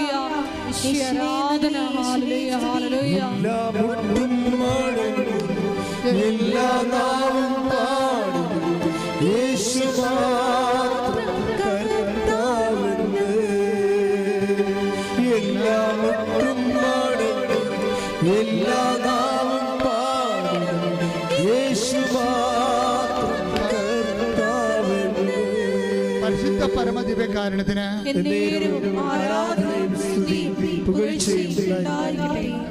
അതായത് പ്രത്യാശയും അതേസമയം തന്നെ പ്രയാസങ്ങൾ ഒരുമിച്ചാണ് ചില സമയത്ത് വരുന്നത്. ഇനിയിപ്പോൾ ഒരു പ്രത്യാശ ഉണ്ട്. പ്രിൻസിനും യൂറോപ്പിൽ പോകണം. പക്ഷേ പുള്ളിയുടെ ഒരു സ്വപ്നമാണ്, നടക്കത്തില്ലെന്ന് പുള്ളിക്കറിയാം. കാര്യം പുള്ളിക്ക് ഇംഗ്ലീഷ് വശമില്ല. ഇംഗ്ലീഷ് പറഞ്ഞാൽ പുള്ളി പറഞ്ഞ ഞാൻ ഇംഗ്ലീഷ് കേട്ടാൽ പാനിക്കാവും, പാനിക്കാൻ പേടിച്ചു പോകും. അപ്പോൾ ഇതിനെ ഇൻ്റർവ്യൂ ചെയ്യാൻ പറ്റത്തില്ല. പക്ഷേ ഇവൻ്റെ ഉള്ളിൽ നിന്നുകൊണ്ട് മാതാവ് പറയും കൊടുക്കൂ, റെസ്യൂം കൊടുക്കൂ, നിൻ്റെ ബയോഡേറ്റ കൊടുക്കൂ എന്ന് അമ്മ പറയും. ഉടമ്പടി ചെയ്തിട്ടുണ്ടല്ലോ, അതുകൊണ്ട് അമ്മ പറയും ഉടമ്പടി കൊടുക്കൂ. അപ്പോൾ പറയും ഞാൻ എങ്ങനെ പോകാൻ, ഞാൻ എത്രയോ ഇൻ്റർവ്യൂവിന് പോയി തോറ്റൊരു മനുഷ്യനാണ്. ഇവിടെ ചരിത്രമേ ഇപ്പം ഞാൻ പറഞ്ഞില്ലേ, തോറ്റ ചരിത്രം കേട്ടിട്ടില്ല എന്ന് പറഞ്ഞു കഴിഞ്ഞാൽ പുള്ളി തോറ്റ ചരിത്രമേ ഉള്ളു പുള്ളിക്കും. അതുകൊണ്ട് ആ മേഖല കോൺഫിഡൻസ് ഇല്ല. എങ്കിലും പുള്ളി സ്വിറ്റ്സർലൻഡിലേക്ക് പോകാൻ വേണ്ടി അയർലൻഡിലേക്ക് പോകാൻ വേണ്ടി റെസ്യൂം കൊടുത്തു കഴിഞ്ഞപ്പോൾ അയാൾ ഇയാളെ ഒന്ന് സംസാരിച്ചത് പറഞ്ഞ എൻ്റെ പ്രിൻസേ, ഇത് 25 രസ്യമാണ് എൻ്റെ കയ്യിൽ, 25. ഇതിൻ്റെ ഇവരെങ്ങാനും കയറി സംസാരിച്ച ഇതിൻ്റെ 26ാമത്തെ സ്ഥലത്ത് പോലും നിന്നെ കൂട്ടാൻ കൊള്ളത്തില്ലെന്ന് പറഞ്ഞു. അപ്പോൾ ഇവൻ്റെ കോൺഫിഡൻസ് പോകും, ഏജൻറ്റ് നിന്നെ കോൺഫിഡൻസ് കളയും. അതനുസരിച്ച് പിന്നെ ഇവൻ വരുന്ന ഇൻ്റർവ്യൂവിനൊക്കെ തോക്കും. അന്നേരം അവർ പറയണമെന്ന് അവർ പറയാൻ തുടങ്ങുമ്പോൾ തന്നെ ഞാൻ എൻ്റെ തൊണ്ട വരളാൻ തുടങ്ങും. കാരണം എനിക്ക് പറയാൻ തിരിച്ച് അവർ പറയണേക്ക് മനസ്സിലാകണില്ല. അപ്പോൾ പെട്ടെന്ന് പെൻഷന് ഒരു ബോധം വന്ന് മാതാവ് പറയും ആ ഉപ്പെടുത്ത് വായിടാൻ പറയും. അപ്പോൾ കേൾക്കുമ്പോൾ നമുക്ക് തോന്നി ഇത് എന്താ ഇങ്ങനെയെന്ന്. പക്ഷേ ഉടമ്പടി വഴിയാണിത്. എന്നിട്ട് ഇവൻ പറയവേ ഞാൻ ഉടനെ അമ്മയോട് പറഞ്ഞിട്ട് ഉടമ്പടി ഉപ്പെടുത്ത് വായിലിട്ടിട്ട് ഇൻ്റർവ്യൂവിന് പോയി. അത് ഗ്ലൂക്കോസ് പോലെ മധുരിച്ച് തണുത്ത് എൻ്റെ ഉള്ളിലിറങ്ങി. എന്നിപ്പോൾ നിങ്ങൾ പോയി ബാക്കി പ്രഷർക്കാർ പോയി ഉപ്പെടുത്ത് വായിട്ടെടുത്ത് കേട്ടോ. ഇപ്പം തന്നെ ഓരോ അവസരം വരുമ്പോൾ ഓരോരുത്തരും വിശ്വാസം പ്രഖ്യാപിക്കുന്ന കാര്യമാണ് ഞാൻ പറയണത്. അല്ലെങ്കിൽ ഞങ്ങളുടെ അമ്മ പ്രഷറായിരുന്നു, അച്ഛൻ പറഞ്ഞ് പ്രസംഗിച്ച് ഉപ്പ് വായിടാം, അതേ എടുത്ത് വായും പിടിച്ച് കിടക്കണമെന്ന്. അതുപോലെ കോടതി കേസിന് പോകരുത്. അപ്പോൾ ഓരോരുത്തരുടെ അനുഭവങ്ങൾ അവരവരുടെ പ്രത്യേകതയാണത്. ഞാൻ പറയണത് അവരുടെ ആ ഓരോരുത്തരുടെ ദൈവം നയിക്കണ രീതി ചിലപ്പോൾ നിങ്ങളെ നയിക്കണ വേറെ രീതിയിലായിരിക്കും. അപ്പോൾ ഒരാളെ നമുക്ക് അതുപോലെ അങ്ങോട്ട് അനുകരിക്കാൻ പറ്റത്തില്ല. ഓരോരുത്തരുടെ വിശ്വാസത്തിൻ്റെ നിലവാരം അനുസരിച്ചുകൊണ്ട്. അപ്പോൾ ഇവനെ സംബന്ധിച്ച് ഇവന് സംസാരിക്കാൻ പറ്റത്തില്ല, പാനിക്കാകാനാണ് ഇവൻ്റെ പ്രശ്നം. അവർ പറഞ്ഞാൽ കേൾക്കാത്തതാണോ അവൻ്റെ പ്രശ്നം. പക്ഷെ ഇത് കഴിഞ്ഞപ്പോൾ എന്താ പറയുക, അവൻ പറയണേ എനിക്കറിയാവുന്ന മാത്രമേ എന്നോട് ചോദിച്ചുള്ളൂ. അങ്ങനെ ഒരാളെ അമ്മ കൊണ്ടുവന്നെന്ന്. അതൊക്കെ ഭയങ്കര പരിപാടിയാണ് ഇതിൽ നടക്കുന്നത്. അതായത് ഇവൻ്റെ ഗതികേട് അമ്മയ്ക്കറിയാം. ഇവൻ വാ പൊളിച്ച മറ്റുള്ളവർ അപ്പം തന്നെ ഇവനെ ഔട്ടാക്കും. പക്ഷേ ഇവൻ വിശ്വാസം പ്രഖ്യാപിക്കും, അമ്മയുടെ ഉപ്പെടുത്ത് വായിടും. കാര്യം ഞാനല്ല ഇനി ഞാൻ തോറ്റാൽ നീ തോറ്റ പോലെ ഇരിക്കും. കാര്യം ഞാൻ നിന്നെ വായിലിട്ടാണ് സംസാരിക്കണത്. അമ്മ എന്ത് ചെയ്ത്, അമ്മയ്ക്കത് അറിയാവുന്ന കാരണം അമ്മ എന്ത് ചെയ്ത് ഇവനെ അറിയാവുന്ന മാത്രം ചോദിക്കാൻ പറ്റിയ ഒരാളെ കൊണ്ടുവന്ന് സായിപ്പിനെ വെക്കും. സായിപ്പ് ഇവനെ അറിയാവുന്ന മാത്രം ചോദിക്കും. ഇവന് അതുപോലെ മണിമണി പോലെ ഉത്തരം പറയും, നല്ല ധൈര്യത്തിന്. അതുപോലെ അവൻ പാസ്സായി. അതായത് ഒരു മനുഷ്യൻ്റെ ജീവിതം നോക്കിയേ, എങ്ങനെ കിടന്നൊരു മനുഷ്യനാണ് ഉടമ്പടി വഴി ഇന്ന് എവിടെ എത്തിയിരിക്കണം. ഇപ്പോൾ വൈഫും കയറിപ്പോവുകയാണ്, അവിടെ ജീവിതം അങ്ങനെ മാറിപ്പോവുകയാണ്. പക്ഷെ അവർ വന്ന ഉടമ്പടിയുടെ ആ വഴികൾ ഭയങ്കരമാണ്. ആ വഴികളിലൊക്കെ അവർ വിശ്വാസം പ്രഖ്യാപിച്ച് ക്രിസ്തു അവൻ നടന്ന വഴി എന്ന് പറയുന്നത് വല്ലാത്തൊരു വഴിയാണ്. അതിൽ പറയണത് അവൻ നടന്ന വഴി ചിലപ്പോൾ നടക്കേണ്ടി വരും. ആ പൂർണ്ണ ദൈവസ്നേഹത്തിൻ്റെ പൂർണ്ണലെത്തിക്കാൻ 1 യോഹന്നാൻ 2:6 അവൻ നടന്ന വഴിയിലൂടെ നടക്കണം. അവൻ നടന്ന വഴി എന്താണ്? അവൻ നടന്ന വഴി ലുക്ക 24:46 എന്താണ്? മിശിഹ ഇതെല്ലാം സഹിച്ച് മഹത്വത്തിലേക്ക് കയറേണ്ടത് ആവശ്യമായിരുന്നില്ല. സഹനം എന്താണ്? ദൈവസ്നേഹത്തിൻ്റെ പൂർണ്ണത. അതിൻ്റെ ലക്ഷ്യം എന്താണ്? ദൈവമഹത്വം. അതിൻ്റെ ഫലം എന്താണ്? നിത്യത. കൈയടിച്ച് ശ്രദ്ധിക്കട്ടെ.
മക്കളെ, വേദനയുള്ള സ്ഥലത്ത് കൈകൾ വെക്കുക. അഭിഷേകത്തിൻ്റെ ശക്തിയുടെ, സൗഖ്യത്തിൻ്റെ, വിടുതലിൻ്റെ ദൈവിക മുഹൂർത്തങ്ങൾ ആരാധനയ്ക്ക് ഇപ്പോൾ നമുക്ക് അവകാശമാണ്. നിങ്ങൾ വേദനയുള്ള എല്ലാ ഇടങ്ങളിലും കൈകൾ വെക്കുക. അച്ഛൻ പ്രാർത്ഥിക്കുന്നതനുസരിച്ച് മാറ്റി വെച്ചുകൊണ്ടിരിക്കണം. അതേസമയം ജീവിതത്തിൻ്റെ ദുരിതങ്ങൾക്ക് വേണ്ടിയും തടസ്സങ്ങളും നിവാരണത്തിന് വേണ്ടിയും അച്ഛൻ പ്രാർത്ഥിക്കും. 5 മിനിറ്റായ പ്രാർത്ഥന സമയം. ഇടിമുഴക്കം പോലെ സ്തുതിക്കട്ടെ. ഹല്ലേലൂയ. കർത്താവിന്റെ ഉന്നതമായ നാമത്തിന് സ്തോത്രം ചെയ്യുന്ന കർത്താവിന്റെ വിശുദ്ധ പൗരോഹിത്യത്തെ മഹത്വപ്പെടുത്തണമേ. കർത്താവിൻ്റെ സഭയിലുള്ള സാന്നിധ്യം പ്രകടമാക്കണമേ. എൻ്റെ കർത്താവിൻ്റെ ഉന്നതമായ നാമത്തിൽ, സഭയുടെ അധികാരത്തിൽ, കുരിശിൻ്റെ അടയാളത്തിൽ, ദൈവത്തിൻ്റെ ശക്തിയാൽ മാർഗരോഗങ്ങൾ, തീരാവേദികൾ യേശുവിൻ്റെ നാമത്തിൽ മാറിപ്പോകട്ടെ. കർത്താവേ, വിശുദ്ധ പൗരോഹിത്യത്തെ മഹത്വപ്പെടുത്തണമേ.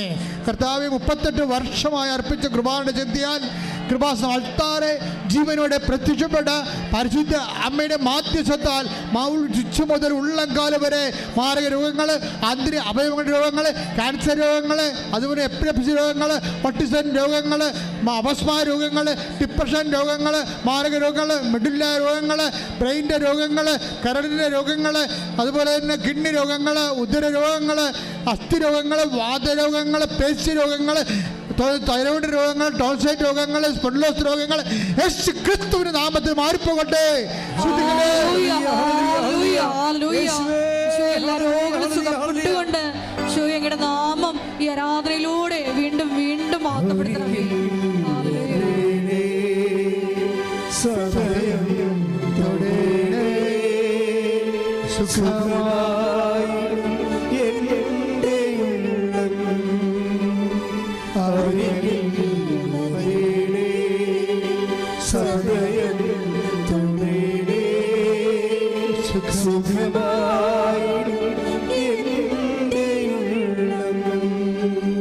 മക്കളെ, വീടില്ലാത്തവര്, വഴിയില്ലാത്തവര്, വിവാഹം ഒത്തുവരാത്തവര്, മക്കളില്ലാത്തവര്, വിദേശത്ത് ജോലി ശരിയാത്തവര്, അവിടെ തിരിച്ചു പോരാൻ പോണവര്,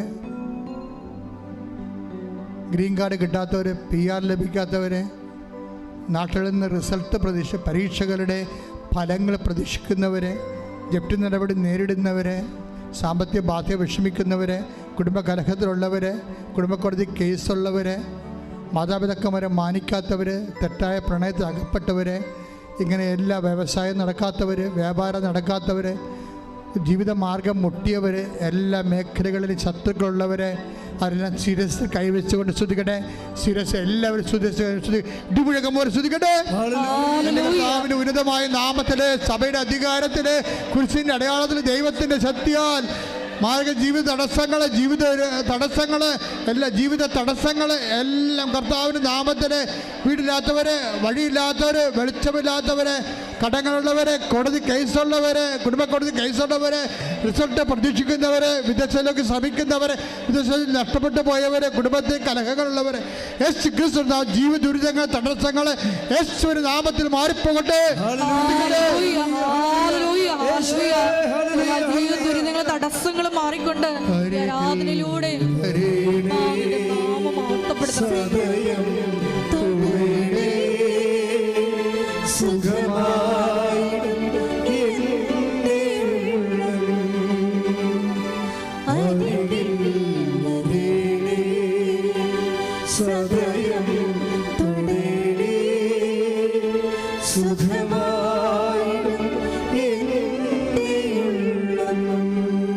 മക്കളെ മുട്ടനിക്കുക.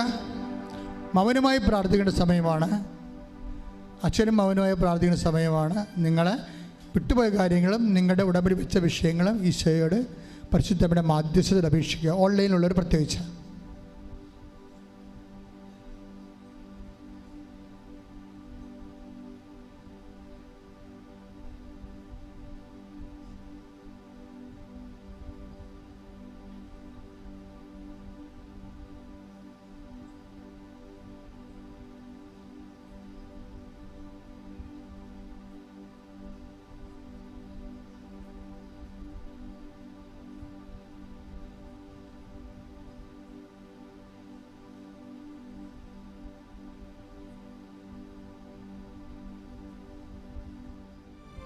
അവൻ നടന്ന അതേ വഴിയിലൂടെ നടന്ന് മഹത്വം കരയറ്റുവാൻ ഞങ്ങളെ അഭിഷേകം ചെയ്യണമേ എന്ന് പ്രാർത്ഥിച്ചുകൊണ്ട് ശിരസ് നമിച്ച് നമുക്ക് ദിവ്യകാരുണ്യനാഥൻ്റെ ആശീർവാദം സ്വീകരിക്കാം.